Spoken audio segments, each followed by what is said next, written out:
Now, look at the universe and see which religion matches this universe. Isn't it simple? It's really very simple. Very simple.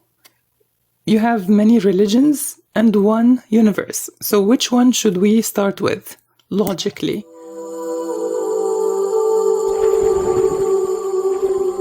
I say this with all respect and love to Christianity, Judaism, and those who choose to follow these religions. I'll say one thing. I memorized many verses in these books. I pointed out many misalignments, contradictions, discrepancies. Is that the word? Yeah, I think that's the word. But if I'm being honest, the clearest argument is not this. The clearest argument is much simpler. Just look at the universe. Goes back to that. Just like the information we were reading. Go look at the universe and see which religion fits that universe. Meaning, now, those who know me, those who come to my live streams, they know that I love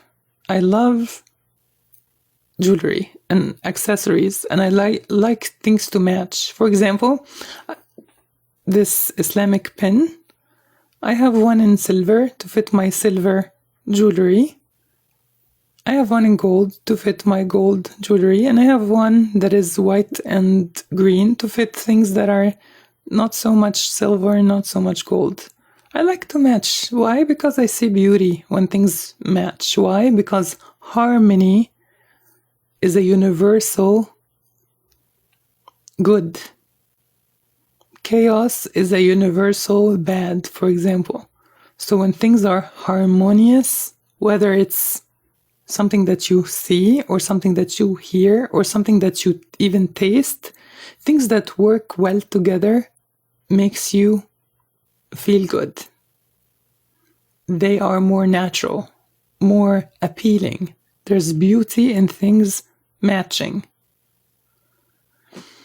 Dissonance is uncomfortable.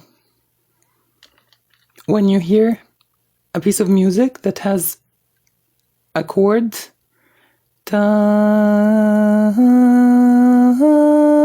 something's uncomfortable. That third one is dissonant. But when you hear a chord that has 3 notes that work well together, there's beauty in listening to that. Now, look at the universe and see which religion matches this universe. Isn't it simple? It's really very simple. Very simple.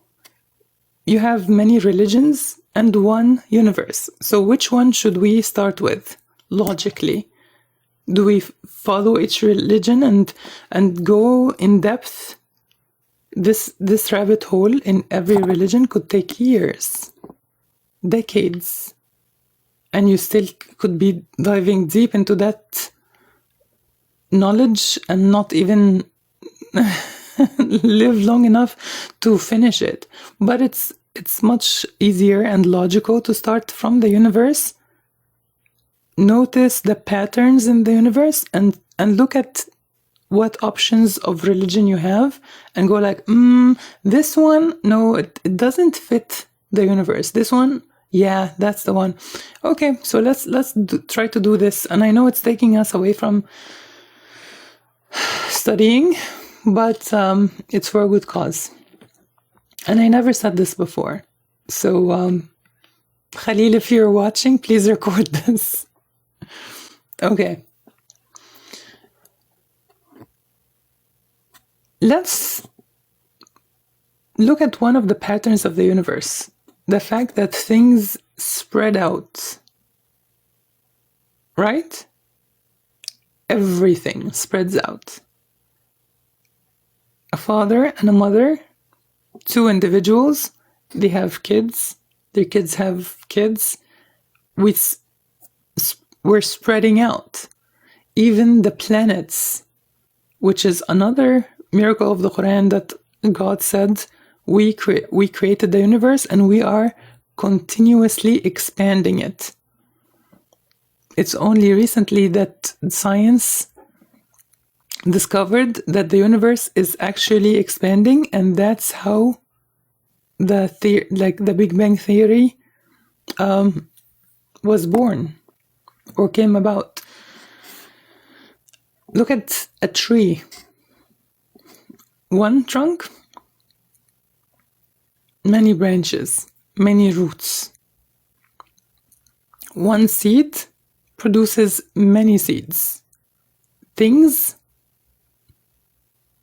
expand, things spread out. Meaning, if you want to go back to the origin, things like in the opposite direction, they get fewer and fewer and fewer as we go back and back and back towards the source, right? So a religion that says God is three, does that fit the universe? Or a religion that says God is one? I'm not talking about theology, I'm not talking about religious facts or philosophy. I'm talking about nature, 100% nature. If we are to detect and look for the creator of the universe, what better map, like treasure map, should we look at other than let's look at his fingerprint in his creation, right? Different religions claim, I am the creator of the universe. No, I'm the creator of the universe. Okay, fine. We have options, but we have one universe with one fingerprint, one style, one aesthetic, one secret code. So let's see. The universe points towards that things come from one, because they keep getting less and less and less as we go back and back and back towards the origin. We call it the origin. We don't call it the origins. We don't do that. Right? So if we lived, let's imagine, if we lived in a universe, crazy as it sounds, if we lived in a universe that when you go back and back and back, things always go back to three. A tree has three trunks together and they spread out to branches and roots. A man, a woman, and something else is the unit of the family. And every group of people that belong to a family always go back to three individuals. Every plant goes back to three seeds. Now, in such a universe, imaginary universe, I would say, just by detecting the patterns, just by,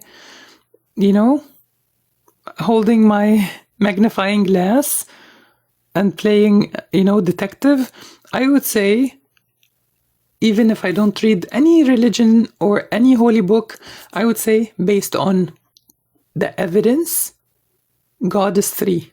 That's what I would say in such a universe.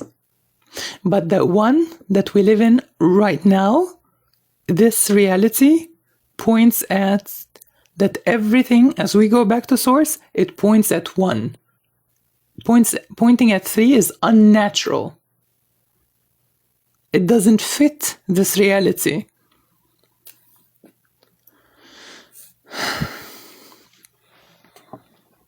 So you can argue all you want, unless you're planning to exit through some sort of cosmic gate and travel towards another universe that has different laws. I think you're stuck. You're pretty stuck in this universe, the one that points at one and oneness. You know? Sorry to burst that bubble for you. Anywho. Any questions before we continue?